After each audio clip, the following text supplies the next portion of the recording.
What is going on, guys? Welcome to Comes Videos, and today we're going to be talking about PS5 reveal trailer. I want to talk about one game in particular, Ratchet and Clank. I've been a huge Ratchet and Clank fan since I learned how to pick up a controller and start playing. PlayStation 2 was my first console, and the first series I actually ever followed was Ratchet and Clank. So there's a huge nostalgic and love for the series I have. It's fun, easy for the most part. There's a couple times I'm like, oh, this is a little difficult, but it's still fun. It's a fun game with a lot of lore, and it's fascinating, and I love it. And the last time there was a actual Ratchet and Clank game, at least in my eyes. I don't count the one based off the movie that was made in I think 2016. I don't count that, and I don't count Into the Nexus, because Into the Nexus, what that did was continuing one of my favorite Ratchet and Clank game ever in a crack of time, and kind of threw everything out the window. Now, so it's been a minute since I actually played a Ratchet and Clank game that I sat down and said, this is new and I love this. Since a crack in time, I've been waiting for that new game to really invigorate the series for me, and I'm hoping this is it. Ratchet and Clank, I think it's called Rift Apart. So yeah, it's called Ratchet and Clank Rift Apart. So I wanted to just talk about that real quick. As a fan, I was watching this and it made me so happy. There was a couple points in the trailer I got a little concerned, but was also really happy. There's a couple questions that it also brings up for me personally. One of the biggest questions is, what is this connecting to? Is this connecting to a crack in time and into the Nexus? Is it continuing that story?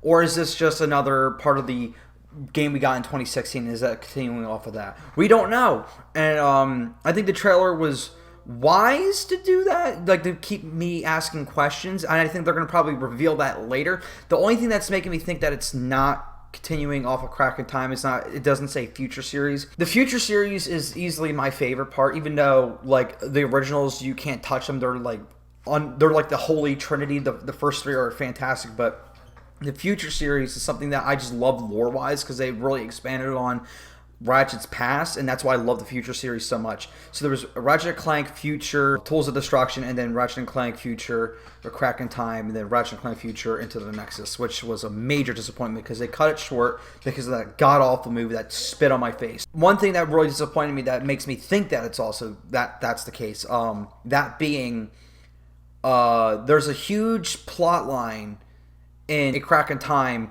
that kind of was brought up in Tools of Destruction at the end, where Ratchet and Clank get separated, which is something we never really saw before. At least off the top of my head, they didn't really get separated that much, if at all. The only times they got separated was so Clank can get into tiny spaces. But there was prolonged periods of time where they were separated. They're doing that again.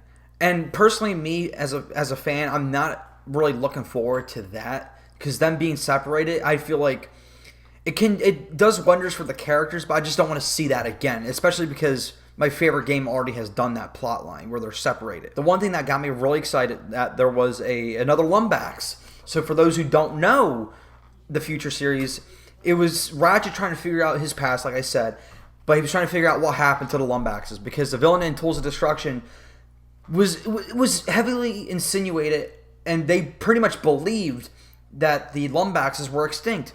In A Crack in Time, Ratchet finds another Lumbax who was actually a friend of his father's.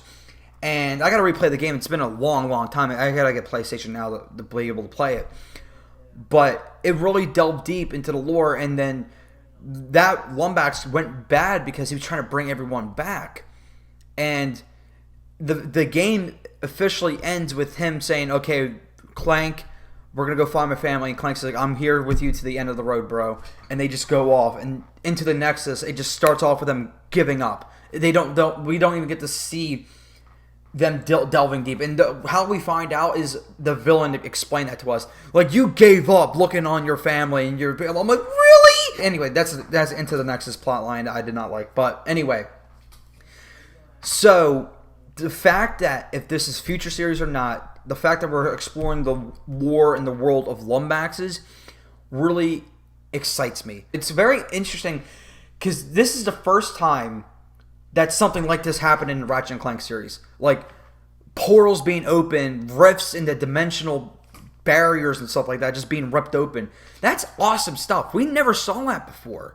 And that's what also excites me. It's a new plot line. It's not rethreaded stuff. The only plot line that's been refreshed is, like I told you, Ratchet and Clank being separated. But that could be something that helps advance the story that much faster. Well, anyways, guys, thank you guys so much for watching. I have a Patreon, patreon.com/GumpsVideos. You can support me there, $1, $5, $10, $20, and $50 dues for all these wonderful tiers. And I have a Twitter, Gumps_videos. Go follow me there for latest news and updates on my channel, guys. Thank you guys so much for watching. Please like, subscribe, all that crap. Later, and goodbye. Peace.